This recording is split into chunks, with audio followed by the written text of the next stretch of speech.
अंधेरा छा चुका था। शहर की गलियों में सन्नाटा पसरा था, लेकिन आयुष के घर में एक अनकही बेचैनी का तूफान उभर रहा था। आयुष और आयशा की शादी को 5 साल हो चुके थे। उनकी जिंदगी पहले तो खुशहाल थी, पर अब धीरे धीरे एक ऐसी खाई बन रही थी जो दोनों के रिश्ते को निगलने को तैयार थी। आयुष का काम उसकी जिंदगी में इतना घुस चुका था कि वह आयशा से दूर होता जा रहा था। एक रात कपकपाने वाली सर्द हवा चल रही थी। उधर जब आयुष काम से थका हुआ घर आया तो आयशा ने उसे खाने की मेज पर देखते हुए कहा, आयुष, क्या हम कभी साथ वक्त बिता पाएंगे? तुम्हारी ये नौकरी, मुझे ऐसा लगता है कि जैसे तुम मुझसे दूर जा रहे हो। आयुष ने उसकी तरफ देखते हुए धीरे से मुस्कुराया, लेकिन उसकी आंखों में छिपी थकान साफ झलक रही थी। आयशा, ये सब मैं हमारे परिवार के लिए ही तो कर रहा हूं। बस थोड़ा सा सब्र करो, एक दिन सब ठीक हो जाएगा। आयशा की मुस्कुराहट में वो भाव नहीं थे जो कभी हुआ करते थे। उसने मन ही मन सोचा, क्या ये सचमुच हमारे लिए है या मैं इसे खोती जा रही हूँ? तभी वो दिन आया जब उसकी बसी बसाई जिंदगी में भूचाल आ गया। एक दिन आयशा बाजार में सामान खरीद रही थी, तभी उसे एक जानी पहचानी सी आवाज सुनाई दी। आयशा, क्या ये तुम हो? आयशा ने पलटकर देखा तो उसे एक लड़का दिखा।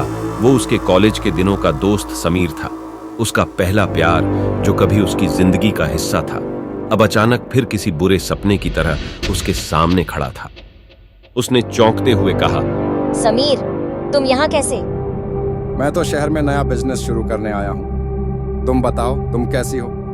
काफी सालों के बाद हम मिल रहे हैं। मैं ठीक हूँ, मेरी शादी भी हो चुकी है और मैं अपने परिवार के साथ बहुत खुश हूँ। समीर की आंखों में एक अजीब सी स्माइल थी। आयशा ने तुरंत खुद को संभाला और उससे दूर हटते हुए कहा, काफी देर हो गई है, मुझे अब चलना चाहिए। एक बार फिर समीर की आंखों में एक रहस्यमयी मुस्कान थी, मानो उसने कोई खेल खेलना शुरू कर दिया हो। उस दिन के बाद से समीर ने अपना असली रंग दिखाना शुरू कर दिया। समीर ने धीरे धीरे आयशा के आसपास अपने जाल फैलाने शुरू कर दिए। वह जानता था कि आयशा उससे दूरी बनाए हुए है, लेकिन उसने शहर में अफवाहें फैलानी शुरू कर दी कि आयशा अब भी उससे प्यार करती है। अफवाहें ऐसे फैली कि एक दिन ये अफवाहें आयुष तक भी पहुंच गईं। आयुष उस दिन काम से जल्दी घर लौटा, लेकिन उसका चेहरा गुस्से से लाल था। उसने आयशा से कहा, आयशा, ये मैं क्या सुन रहा हूं? लोग कह रहे हैं कि तुम समीर से मिल रही हो। सच सच बताओ आयशा, तुम्हारे और समीर के बीच में क्या चक्कर है? ये सुनते ही आयशा का चेहरा पीला पड़ गया। उसने कभी नहीं सोचा था कि आयुष उस पर शक करेगा। आयुष, तुम मुझ पर शक कर रहे हो? समीर से मेरा कोई संबंध नहीं है। वो तो अचानक मार्केट में मिला था और मैंने उससे ज्यादा बातें भी नहीं की थी। लेकिन आयुष के मन में शक की लकीरें गहरी हो चुकी थीं। वो चुपचाप कमरे से बाहर चला गया और उस दिन से दोनों के रिश्ते में अंधेरा छाने लगा। उधर आयुष की छोटी बहन रीमा, जो आयशा की बड़ी इज्जत करती थी, धीरे धीरे वो भी उसकी दुश्मन बनती जा रही थी। एक दिन उसने आयशा से ताने कसते हुए कहा, भाभी, आप खुद को कितना भी सही साबित कर लो, लेकिन भाई को आपकी सारी सच्चाई समझ आ गई है। ये सुनकर आयशा का दिल टूट गया। जिसे वो अपनी छोटी बहन की तरह प्यार करती थी, उसी ने उस पर इतना घिनौना आरोप लगा दिया था। उसने रीमा को समझाने की बहुत कोशिश की, लेकिन रीमा पहले ही समीर की बातों में आ चुकी थी। वह भी आयशा को दोषी मानने लगी थी। उधर समीर की हिम्मत इतनी बढ़ गई थी कि एक दिन उसने आयशा का पीछा किया और उसे गली के एक कोने में रोक लिया। आयशा, तुम मुझे इग्नोर नहीं कर सकती। तुम्हें मेरी जरूरत है। मैं जानता हूं तुम अब भी मुझसे प्यार करती हो। आयशा का गुस्सा उफान पर था। उसने बड़ी हिम्मत से कहा, समीर, अगर तुमने मुझे और मेरे परिवार को परेशान करने की कोशिश की तो मेरी बात अपने जहन में उतार लो। मैं तुम्हारी सच्चाई सबके सामने लाकर रख दूंगी, फिर तुम्हें कोई कुत्ता भी नहीं पूछेगा। अब मैं चुप नहीं बैठने वाली। समीर ने उसकी बातों को हल्के में ले लिया, लेकिन आयशा अब एक नई लड़ाई के लिए तैयार हो चुकी थी। उधर दूर एक आदमी उनकी ये सारी बातें सुन रहा था। वो आदमी कोई और नहीं बल्कि आयुष का पुराना दोस्त राजेश था, जो लंबे समय से उससे दूर था।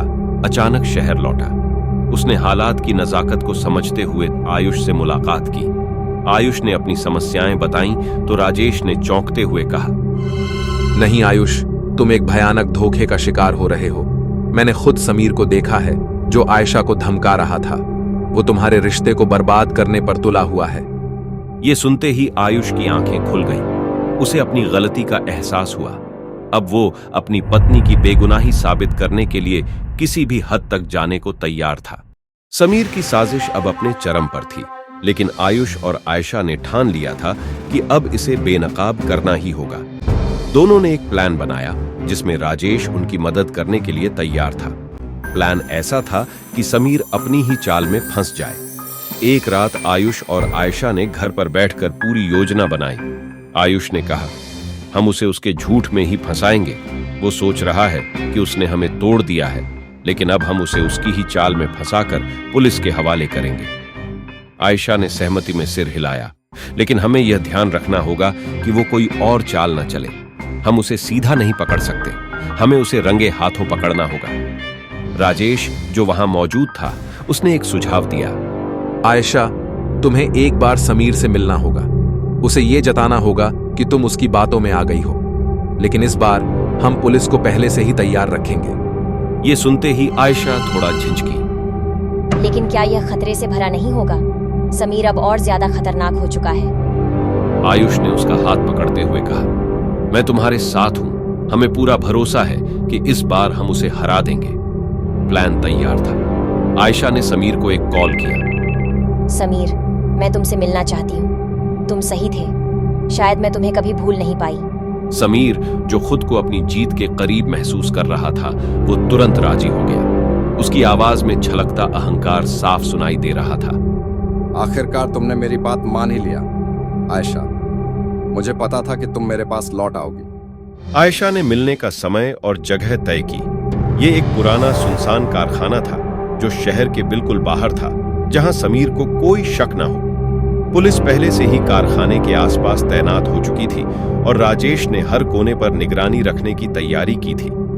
रात के घने अंधेरे में आयशा तय जगह पर पहुंची। उसकी धड़कनें तेजी से धड़क रही थीं, लेकिन उसने खुद को संभाले रखा। समीर पहले से वहां मौजूद था। उसकी आंखों में एक अजीब सी चमक थी।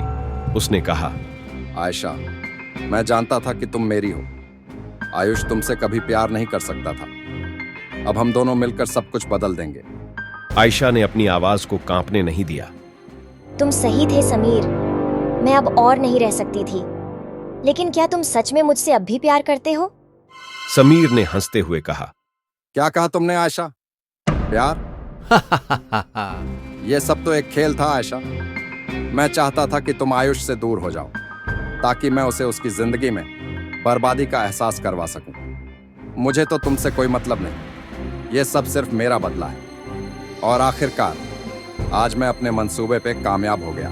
जैसे ही समीर ने अपनी सच्चाई जाहिर की, तभी पीछे से राजेश और आयुष ने वहां कदम रखा।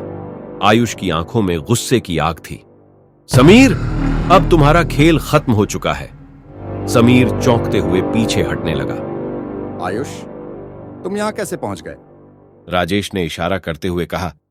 यह सब हमारा प्लान था बच्चू, और तुम्हारी सारी बातों को हमने रिकॉर्ड भी कर लिया है। पुलिस को अब तुम्हारे झूठ के सारे सबूत मिल गए हैं।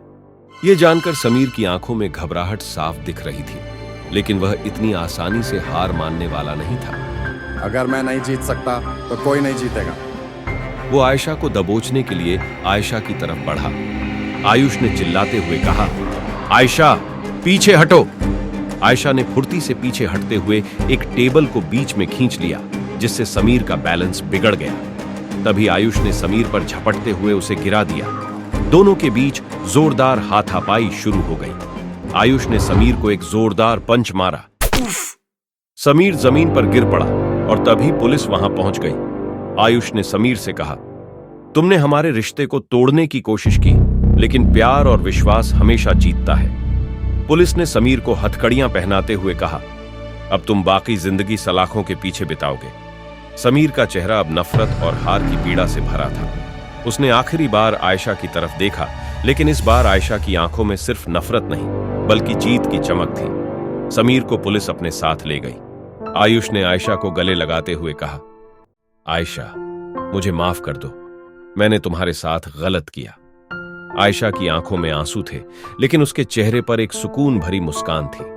आयुष, हमें साथ रहकर ही इस सब का सामना करना था। अब कुछ भी हमें अलग नहीं कर सकता। आसमान में अब अंधेरा नहीं था, बल्कि एक नई सुबह की किरणें उभर रही थीं। उनके रिश्ते की डोर अब और भी मजबूत हो चुकी थी और समीर की साजिश हमेशा के लिए खत्म हो चुकी थी। दोस्तों, इस कहानी से हमें पहली सीख मिलती है कि किसी भी रिश्ते की बुनियाद भरोसे पर टिकी होती है। आयुष और आयशा के बीच जब भरोसा टूटा, तब उनका रिश्ता बिखरने की कगार पर आ गया। इसलिए रिश्तों में भरोसे बनाए रखना बेहद जरूरी है। दूसरी सीख है कि आपस में खुला संवाद होना। अगर शुरुआत से ही आयुष और आयशा ने अपने मन की बातें एक दूसरे से साझा की होती, तो शायद वे इस संकट का सामना नहीं करते। एक अच्छे रिश्ते के लिए ईमानदार और खुला संवाद बहुत जरूरी होता है। तीसरी जो सीख है कि मुश्किल वक्त में संयम बनाए रखना। दोस्तों, प्यार और रिश्ते में धैर्य और समझदारी बेहद जरूरी है।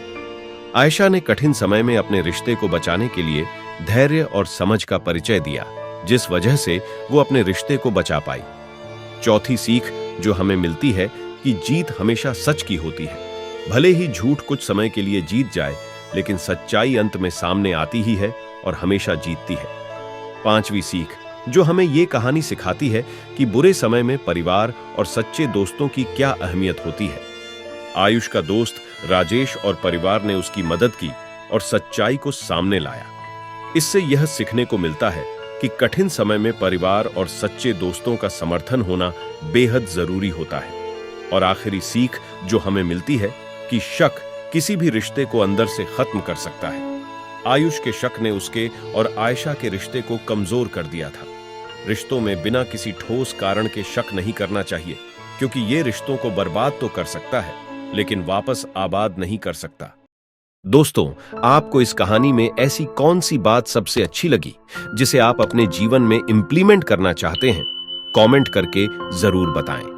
और ऐसे ही कई खूबसूरत और अनमोल सीख देने वाली कहानियों को देखने के लिए आप हमारे चैनल को सब्सक्राइब भी कर सकते हैं।